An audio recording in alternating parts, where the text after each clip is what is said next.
10. Says this: the thief comes not but for to steal, and to kill, to destroy. Jesus said this: I am come that they may have life, and that they might have it more abundantly. I am the good shepherd. The good shepherd that giveth his life for the sheep. His death was meant to bring you not only life, but abundant life. Now here's the thing. We know that we can come to the cross. We've sung a lot about the cross. We've sung a lot about salvation. We know that we can come to Him for our salvation. The salvation that washes our sin white as snow. Where He says, come and let us reason together. So I'll take your sin and I'll wash you whiter than snow. I'll prepare you for the kingdom. I will bring you into relationship with me. And that is our salvation experience. But what happens many, many times after the salvation experience is we allow the world to chip away at our abundant life. See, Jesus didn't just come to give life, but He come to give life abundantly. Exactly. That's what my wife does when I talk. It has been said about me that if it can be said in 20 words, I'll use 200. But He come to give an abundant life. And here's the question that I have for us today. How many of us in this place that have known salvation, that have known the cross, yet we're not living abundantly? Why? What is stopping you from living an abundant life? He said, I come that you can have an abundant life.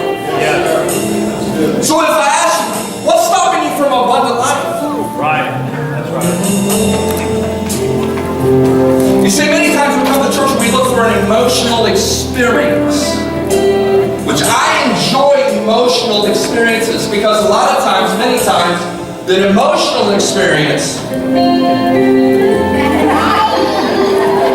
an emotional experience turns into a spiritual experience.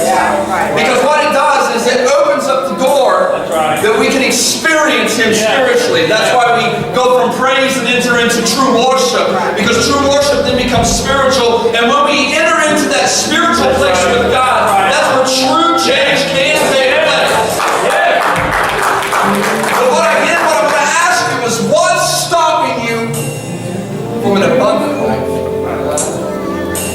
He said, I come to give you an abundant life. And then we take that and we add the scripture that He says, I can do all things through Christ who strengthens me. You see, the scripture is able to say that because He came to give abundant life. So we can do all things through Him that leads us into an abundant life.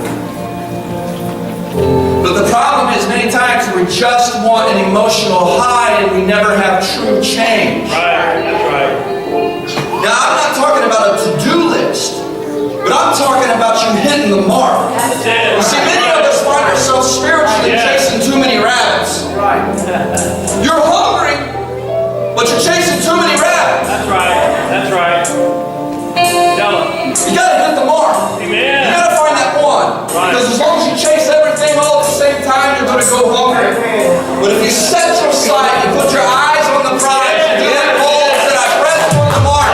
This is my goal, this is what it is. You know, I'm not gonna let anything stop me because I can. You can grab the rabbit, you can slay the rabbit, you can cook the rabbit, you can eat the rabbit. You don't have to be hungry anymore. And then you can move on to the next rabbit. I can do all things through Christ. So seriously, I want to ask you right now. Well, stop. That's it. Stop. Stop. Right. That's it. Well, I can't do that because of this, and I can't do this because of that, and I can't because because if I do this, then that, and if I commit my life to my wife, if I can't go drinking anymore, and because I can't because there's these rules, you see, and if I'm going to be a Christian, I have to follow the rules, and you're already defeated. Right. That's it. Right. You're already defeated. Dig your grave, you're done. Because I can't never did anything. And that's all you're focused on is what I can't do. Here, you'll never reach the goal of where you want to be. Right. You gotta have the end game in mind. What kind of life do you want to have? Do you want to have a fulfilled life? Yeah. Do you want to have a life full of joy? You see, the joy of the Lord is our strength. The reason you can't be strong throughout this life is because you don't have any joy. Yeah. That's right. Because you're miserable. Right. That's it. You're miserable. You live every day of your life miserable. Because you feel like you fail in everything you do. That's good, brother. That's good. So because you're miserable, you don't have any joy. Because you don't have any joy, you're not strong, and that's why you fall on your face every single time you try to do something. That's it. Coming to church becomes a dread to you because you just don't enjoy it anymore. When this should be a place of fulfillment and life. Yeah. It's not just to come to get a good emotional experience, man. Look around you. There's all kinds of cool people here. You're right, man. There's all kinds of cool people here. That's right. Come and give somebody a hug. Hug your neighbor right now. Just hug your neighbor. Just hug your neighbor. Hug him. Yeah. Tell them I'm glad to see you. You're my buddy. We're in this together.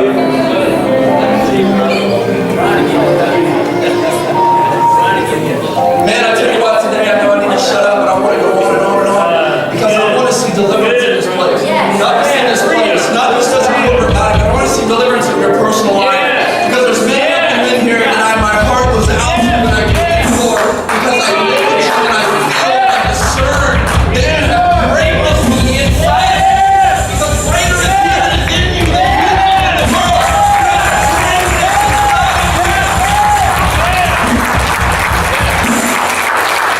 You have greatness inside of you.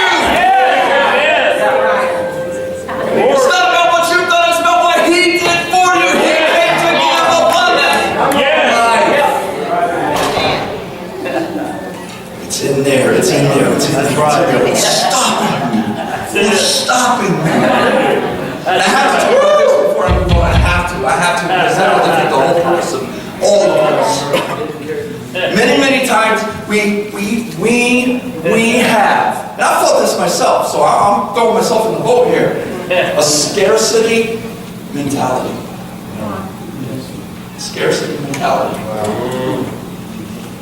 So when we think about things, we're like Gideon. We automatically think of what we don't have. Right. That's it. You remember Gideon? If you don't remember, look it up in the scripture. Angel came to him, you're a mighty man of valor, man. God's called you to do some great things. You have greatness on the inside of you. And he's like, yeah, but, I don't have this, and I don't have that, and my family this, and my upbringing that, and my surroundings, and my environment, and How many times do we do that? I mean, seriously, if I would ask you right now, if I would single you out, which I would if I knew I had a little more time, I would start pointing people out. Right. That's it. And I would ask you this. I would ask you, What's wrong? what do you want to do in life? Good. What do you want to do? What do you want to accomplish? If the sky was the limit, what would you do? How would you live? I would ask you. Then you would answer. We might hem all around for a little bit, but I believe within a few minutes you would really get out the deepest parts of you, what you would really, how you would really dream your life to be. Then I would say, what's stopping you? Good. Right. Good. And immediately you would be able to think of at least 5 things that stop you from having it. Because you think scarcity. I never do that because I don't have this. But here's the thing. We need to think differently. Clay, Yes, sir. deliver your soul, man. This is a message. Do it. Okay. I'll get him up. We'll close it out here in a bit. Deliver your soul. This is good. All right.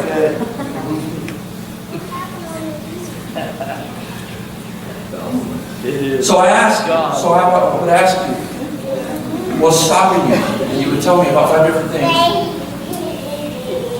Then I would ask, why is that happening? Why? Because you've already limited yourself. Yes. Yeah. You're serving the very God that says that tells you to say, that tells you. Right. He tells you to proclaim, I can do all things through Christ. Yes. Because He gives me the strength to do it. I can! Yes. Instead of every time we say I can. Right. And the reasons that we can, again, is because we're looking at the physical realm. We're looking at our surroundings. We're looking at our environment. We're looking at our upbringing. We're looking at our mom. We're looking at our dad. We're looking at our brother. You know, we're looking at our job. We're looking at our job. Right? I can't because I don't make enough money. I can't because I'm a nobody. I can't because when you have greatness on the inside of you. Yes. Amen. Now here's the thing.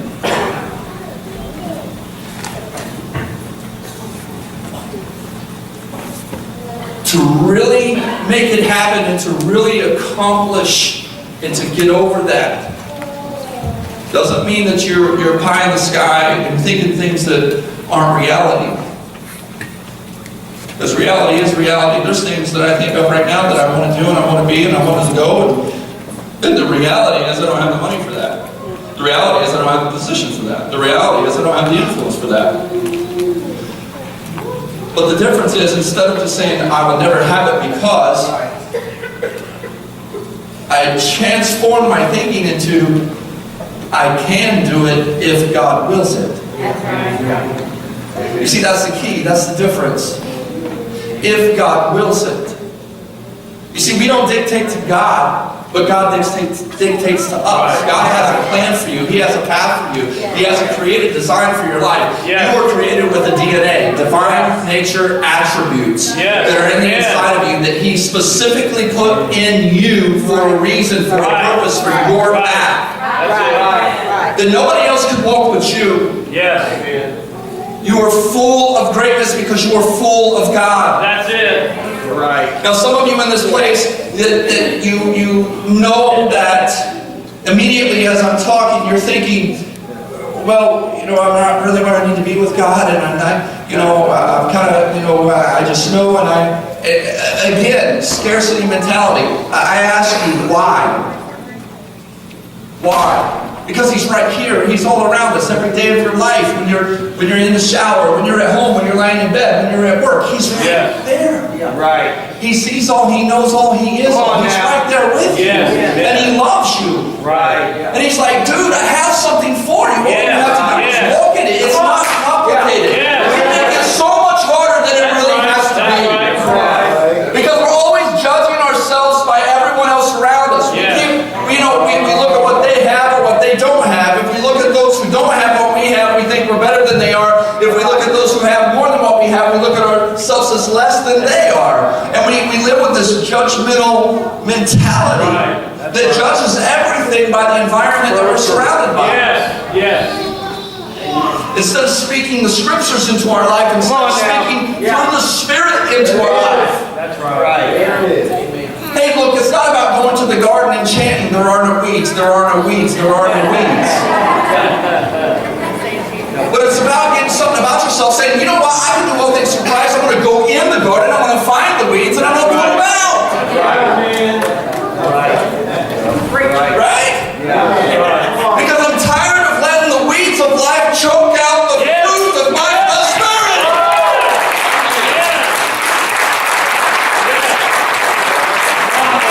And I'm going to say that one more time, and I'm not going to yell it to make sure everybody heard it. It's about getting in your garden. Life's a garden, dig it. Yes, that's right. That's not an original, but it's a good one. But it's about going into the garden of your life. Look, we all want to bear fruit. That's right. Look, if you're a Christian, you know that the Word says if you don't bear fruit, That's right. you know there's a little trouble. Because God created you to bear fruit. God created you to have great things in your life. Hallelujah. And I'm not talking stuff. That's it. I'm talking about fulfillment. Amen. I'm talking about fulfillment. An abundant life where you can wake up every morning and be like, oh God, thank you for my life. Yes. Thank you for my life, man. I'm having a great time doing this, God. I'm having a great time living for you. I'm having a great time walking the path. Amen. Having a It gives you strength, right? It gives you strength.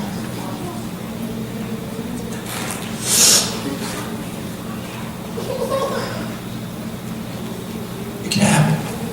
It can happen for you. It can happen for you. You don't have to perfect everything right now. Right. You don't have to perfect everything in this moment. But there is a requirement. Yes. Come to Him and lay it down. Right. You know, there is a requirement. And the requirement is to quit carrying it yourself. Yes. Right. Yes.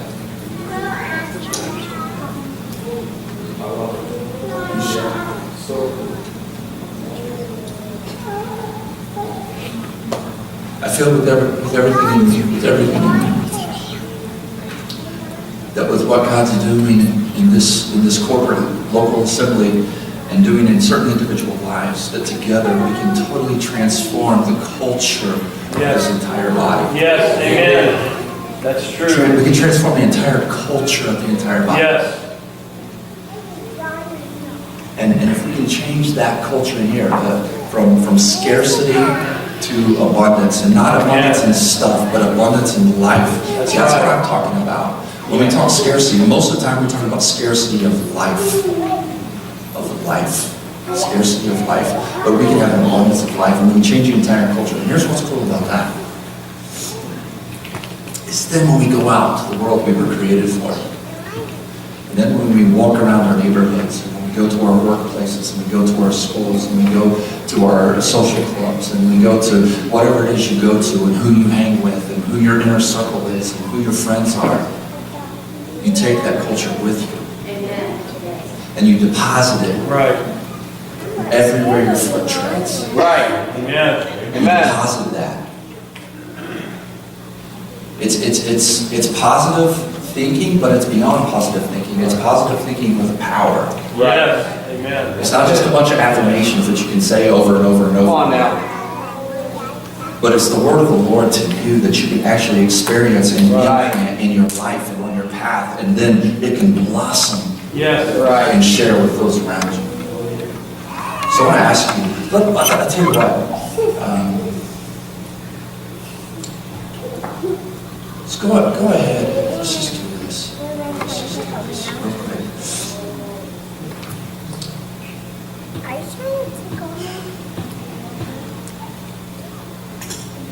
This is going to take a bold step. And I'm not talking about an emotional experience. Because we may do this, and it may, to some people, they may not think anything just happened. But I believe that if we'll do this, if you'll do this, I believe that the very action of stepping out and transitioning yourself and breaking through your glass ceiling, that very act will be a manifestation of something that takes place on the inside between you and God. Amen. And it's not going to be more crazy. If you know you have greatness on the inside of you, you know you do. And let me rephrase it, because I really don't want to get us into a situation where everybody stands, because then, it kind of defeat the purpose for some people. Let me put it this way. The Bible talks about those that are, I may not be quoting it exactly right, but basically spiritually mature. And I'm not trying to, create class warfare among the church here, but it talks about those that are spiritually mature, to pray for others and things of that nature. You know where you're going with God. Right. You know where you're going with God. So if you're confident in your salvation, and you know who you are, and you feel that you are on the right path, stay in your seat. Yeah. Just stay in your seat. But the ones I want to stand, when I tell you to, are the ones that you know God. You know how real He is. And you know there's more to this life. You know you have greatness on the inside of you, but you got some obstacles that are standing in your way. And you admit that some of those obstacles, at the root of all of them, is you. That's good stuff. at the root is you. Yes. I want you to stand to your feet, if that is you.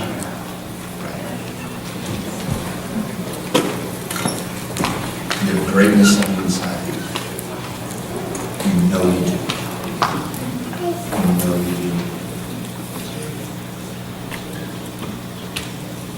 What I want you to do is I want you to just you can close your eyes, you can keep your eyes open, whatever you want to do, but look to God right now. Look to Him. Look to Him. Now, what up? Look at all these people. Now look at all these people. Could you imagine if each and every one of us could pursue the greatness that God has created us for? Yes. Could you imagine? If you could really do exactly what God has created you to do. Exactly what God has created you to do. Exactly what God has created you to do. What's God created you to do? What is something in your life that if sky was the limit and you could do for the Lord, what would it do? What would you do? Who would you reach out to? I know. It's okay. What comes to your mind? Who would you reach out to? Reach out to Him. And if he called upon you and He said, go to, what type of people would you go to?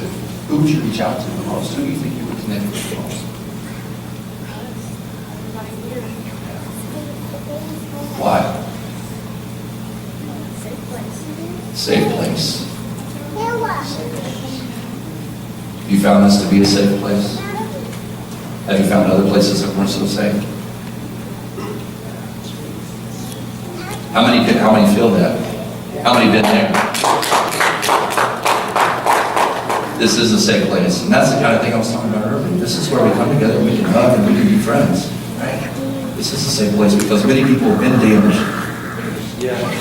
Yeah. What are you going to do, Ingram?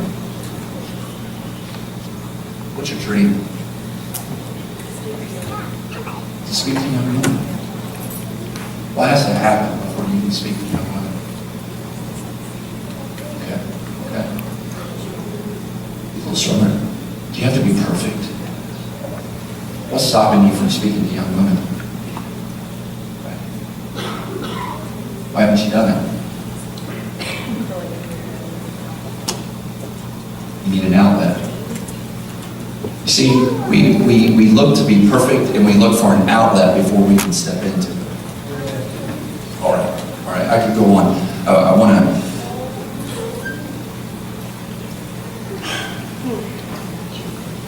You are the outlet. Pastor Tyler doesn't have to put you in a position. You are the outlet.